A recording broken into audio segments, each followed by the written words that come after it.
Good morning. Welcome again to Morning Devotions. Thank you again for our time together. It's a beautiful Monday morning. The goodness and mercy of God is going to follow you all the days of your life.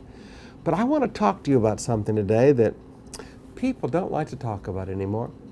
It seems that adultery has become the acceptable sin for men and women today. It seems that young men consider sexual immorality as normal, and people who do not live in it we're the unnormal ones. But let me just give you a good wake-up call here today. I want you to go to Proverbs chapter 5, beginning with verse 7. Now then, my sons, listen to me, and do not turn aside from what I say. Keep to a path far from her. Do not go near the door of her house, lest you give your best strength to others and your years to the one who is cruel, lest strangers feast on your wealth and your toil enrich another man's house. At the end of your life you will groan when your flesh and body are spent, and you will say, how I hated discipline, and how my heart spurned correction. I would not obey my teachers and listen to my instructors. I've come to utter ruin in the midst of the public assembly. Now, who's he talking about? Stay away from her. Well, chapter 5, verses 1 through 6.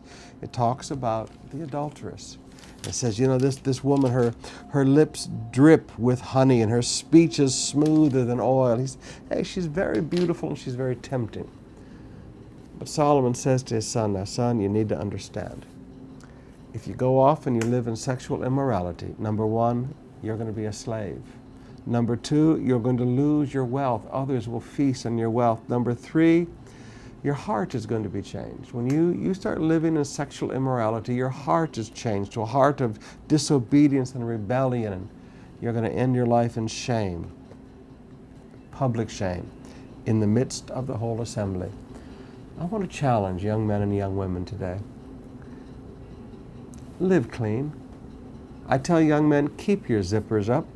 I tell the young women, keep your legs together. And I know that sounds very crass, and I don't mean to be crass.